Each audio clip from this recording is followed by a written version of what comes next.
તમારા મનમાં ધુમાડો હોય તો કાઢી નાખજો ભાઈ. બરાબર છે, આ જનતાના ટેક્સના પગારે આપણે બધા છે.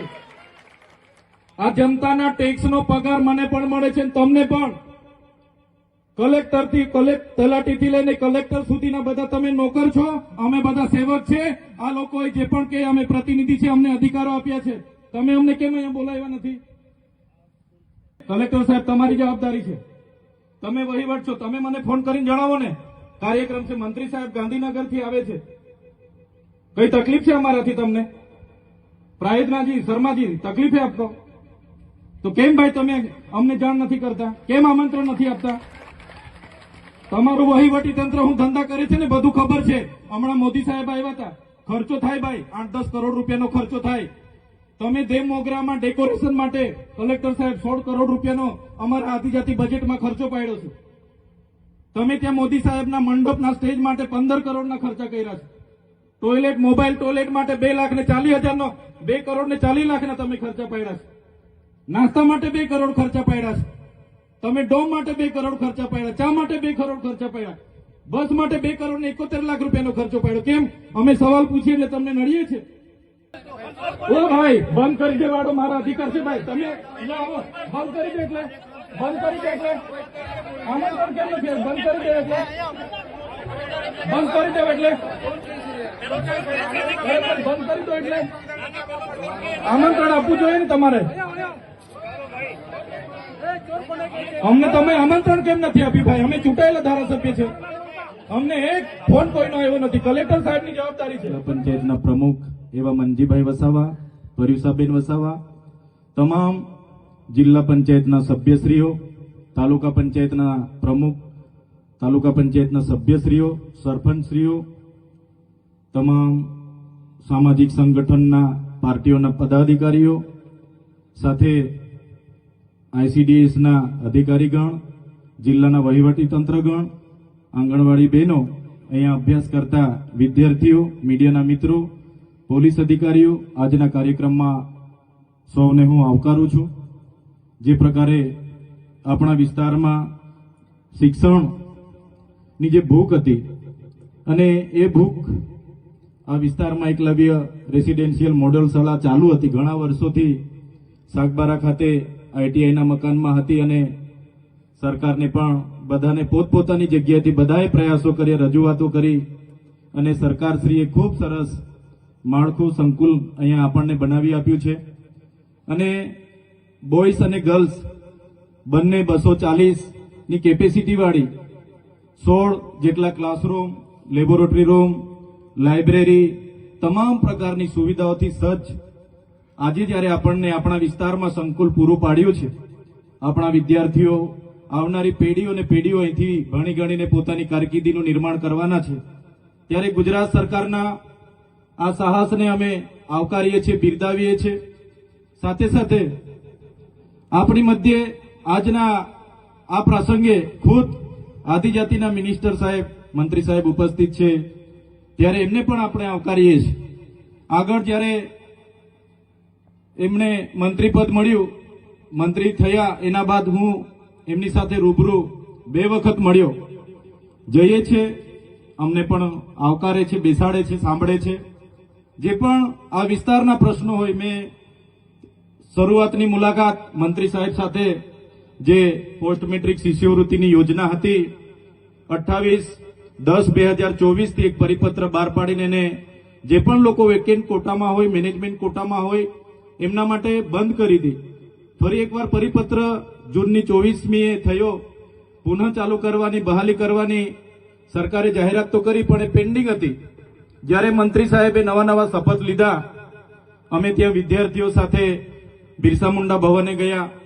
બિરસા મુંડા ભવનથી ફરી અમે આગેવાનોને સાથે રાખીને મંત્રી સાહેબને મળવા ગયા, એમને ધ્યાન દોર્યું. અને મંત્રી સાહેબે અમે કીધું, સાહેબ અમે 15 દિવસ પછી આ ના થાય તો પાછું અમારે અહીંયા આવીને રચનાત્મક કાર્યક્રમો આપવા પડશે. પણ મંત્રી સાહેબે કીધું કે 15 દિવસ ના થાય, તમને આવું ના પડે એવી અમારી મહેનત છે, અમે આગળ પ્રયાસો કરીશું. અને એમણે 15 દિવસ પહેલા જ એમણે પ્રેસ વાર્તા કરીને મોટી રકમ એવી 460 કરોડ આપણા બાળકોની શિષ્યવૃત્તિ બંધ કરી. ત્યારે એ નિર્ણય અમે લીધો. એમનું જેવું પ્રેસ કોન્ફરન્સ થયું અને સમાચારના માધ્યમોથી મને જાણવા મળ્યું, ભલે અમે અલગ વિચારધારા અલગ પાર્ટીમાં હોઈએ, પણ મંત્રીશ્રીના પ્રેસ કોન્ફરન્સને 1 જ કલાક પછી મેં મંત્રીશ્રીના નિર્ણયને આવકાર્યો, એમનું સમર્થન કર્યું કે જે પણ અમારા નરેશભાઈ પટેલ સાહેબે જે નિર્ણય અમારા બાળકોના ભવિષ્ય માટે લીધો છે એમને હું આવકારું છું અને અમે ખુલ્લામાં એમને સમર્થન કર્યું છે. ત્યારે મંત્રી સાહેબનો પણ બધાના પ્રયાસો હતા, સાંસદશ્રીઓના હતા, ધારાસભ્યશ્રીઓના ધ્યાને રાખીને એમણે કર્યું. ત્યારે અમે એમના નિર્ણયને જાહેરમાં આવકાર્યો હતો અને એમને સમર્થન પણ કર્યું હતું. બીજા 3-4 મુદ્દે પણ અમે એમને બીજી વાર પણ મળ્યા હતા. સાહેબને તે પણ યાદ છે કે બીજી વાર પણ અમે મળ્યા હતા. સાહેબ સાથે આપણા વિસ્તારના બાળકોના ફૂડ બિલની પણ અમે ચર્ચા કરી હતી કે આશ્રમ શાળામાં ભણતા બાળકોને ફૂડ બિલમાં 2100 રૂપિયા મળે છે, પર ડેના 70 રૂપિયા મળે છે, તો બાળકો ખૂબ સારી રીતે ભણે, એની થાળીમાં પણ પૌષ્ટિક આહાર હોય, એ બાબતની અમે એમની સાથે ત્યારે પણ ચર્ચા કરી હતી. ખોટા જાતિના પ્રમાણપત્ર જે બીજા જ્ઞાતિના લોકોને આપવામાં આવે છે, અમે તે દિવસે મંત્રી સાહેબની સાથે બેસીને એની પણ પરામર્શ કર્યો હતો કે સાહેબ આમાં વિશ્લેષણ સમિતિ આગળ તપાસ કરતી નથી, હવે તમે છો, તમારા પર અમે અપેક્ષા લઈને બેઠા છે, તમારે એ ખોટા જાતિના પ્રમાણપત્ર લઈને જે પણ લોકો જે પણ કક્ષાએ હશે, નોકરીમાં હશે કે શિક્ષણમાં હશે, એવા લોકોને આપણે વિશ્લેષણ કમિટી દ્વારા શોધવા પડશે અને એ જે એમને જાહેર કરવા પડશે, એ પણ અમારી વાત હતી.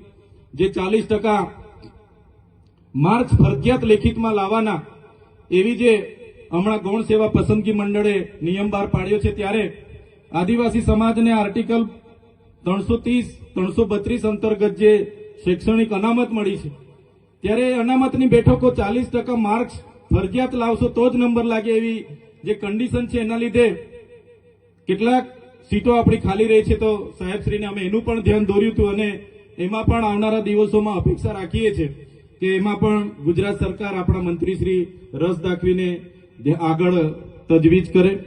માન્ય મંત્રી સાહેબો, તમે બેઠા છો, સાંસદ સાહેબ પણ છે. સાહેબ, આટલો મોટો મારા વિસ્તારમાં કાર્યક્રમ છે, કલેક્ટર સાહેબ, પ્રાંત સાહેબ અને પ્રાયોજનાજી, શર્માજી, હું અહીંનો ધારાસભ્ય છું ભાઈ, મને કેમ કોઈ ફોન બી નહીં કર્યો, પત્રિકા નહીં, જાણ નહીં, ખુલાસો કરો. હું ધારાસભ્ય છું ભાઈ, આ મારું અપમાન નથી, મારી જનતાનું અપમાન છે. આ મારું અપમાન નથી, મને કોઈ કાર્યક્રમનો મોહતાજ નથી. મને પત્રિકામાં નામ આવે, મારી તકતીમાં નામ આવે તો જ ચૈતર વસાવા આવે એવું નથી. ચૈતર વસાવા નામ માટે હું નથી આવતો. મારા જનતાના, મારા સરપંચે કીધું કે આટલો મોટો કાર્યક્રમ છે શિક્ષણનો, સાહેબ તમારે આવવું પડશે, એટલે મેં આવ્યો છું. અને કલેક્ટર સાહેબ, તમારી જવાબદારી છે, તમે વહીવટ છો, તમે મને ફોન કરીને જણાવો ને, કાર્યક્રમ છે, મંત્રી સાહેબ ગાંધીનગરથી આવે છે, કઈ તકલીફ છે અમારાથી તમને? પ્રાયોજનાજી, શર્માજી, તકલીફ આપતો તો કેમ ભાઈ તમે અમને જાણ નથી કરતા? કેમ આમંત્રણ નથી આપતા? તમારું વહીવટી તંત્ર હું ધંધા કરે છે ને બધું ખબર છે. હમણાં મોદી સાહેબ આવ્યા હતા, ખર્ચો થાય ભાઈ, 8-10 કરોડ રૂપિયાનો ખર્ચો થાય. તમે દેવ મોગરામાં ડેકોરેશન માટે કલેક્ટર સાહેબ 16 કરોડ રૂપિયાનો અમારા આદિજાતિ બજેટમાં ખર્ચો પાડ્યો છે. તમે ત્યાં મોદી સાહેબના મંડપના સ્ટેજ માટે 15 કરોડના ખર્ચા કર્યા છે. ટોયલેટ, મોબાઈલ ટોયલેટ માટે 2,40,000નો 2 કરોડ ને 40 લાખના તમે ખર્ચા પાડ્યા છે. નાસ્તા માટે 2 કરોડ ખર્ચા પાડ્યા છે. તમે ડોમ માટે 2 કરોડ ખર્ચા પાડ્યા, ચા માટે 2 કરોડ ખર્ચા પાડ્યા, બસ માટે 2 કરોડ ને 71 લાખ રૂપિયાનો ખર્ચો પાડ્યો. કેમ? અમે સવાલ પૂછીએ એટલે તમને નડીએ છે? તમારા મનમાં ધુમાડો હોય તો કાઢી નાખજો ભાઈ, બરાબર છે? આ જનતાના ટેક્સના પગારે આપણે બધા છે. આ જનતાના ટેક્સનો પગાર મને પણ મળે છે, તમને પણ. કલેક્ટરથી તલાટીથી લઈને કલેક્ટર સુધીના બધા તમે નોકર છો, અમે બધા સેવક છે. આ લોકોએ જે પણ કે અમે પ્રતિનિધિ છે, અમને અધિકારો આપ્યા છે, તમે અમને કેમ અહીંયા બોલાવ્યા નથી? ના સાહેબ, અમારે વિદ્યાર્થીઓ સામે કેવું પડે છે, અમને કઈ. તમે દર વખતે ચિકદામાં કીધું, દર વખતે આ જ પ્રશ્ન ઉભો કરો છો, દર વખતે આ જ પ્રશ્ન ઉભો કરો છો. ઓ ભાઈ, ધારાસભ્ય છું, લોકોએ મને ચૂંટ્યા છે, મને આમંત્રણ જોઈએ ભાઈ. આ કોઈના પૈસાથી આ બિલ્ડિંગ નથી બની, તમારા ઘરના પૈસાથી બની છે. અરે વિષય પર તો મને આમંત્રણ કેમ નથી આપ્યું? મને જાણ કોઈ એક ફોન કેમ નથી કર્યો? કેમ ભાઈ? અમે ધારાસભ્ય ચૂંટાયેલા છે, લોકોએ અમને અધિકાર આપ્યા છે, અમારો અવાજ તમે દબાવવાની વાત કરો છો. અમને કેમ નથી આમંત્રણ આપ્યું તમે? તમારે આમંત્રણ આપવું જોઈએ ને અમને. ઓ ભાઈ, બંધ કરી દેવાડો, મારા અધિકાર છે ભાઈ. તમે આવો, બંધ કરી દે એટલે બંધ કરી દે એટલે આમંત્રણ કેમ નથી? બંધ કરી દે એટલે બંધ કરી દો એટલે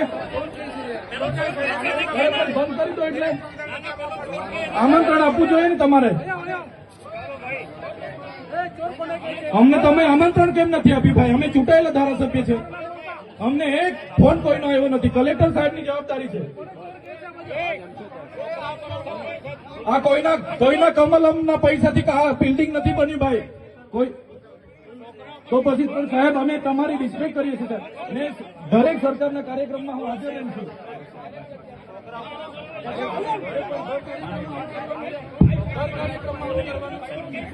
ભારત ભાઈ ચાલો શાંતિથી બેસી જાઓ, બધા બેસી જાઓ. એ ભાઈ બધા બેસી જાઓ, બધા બેસી જાઓ.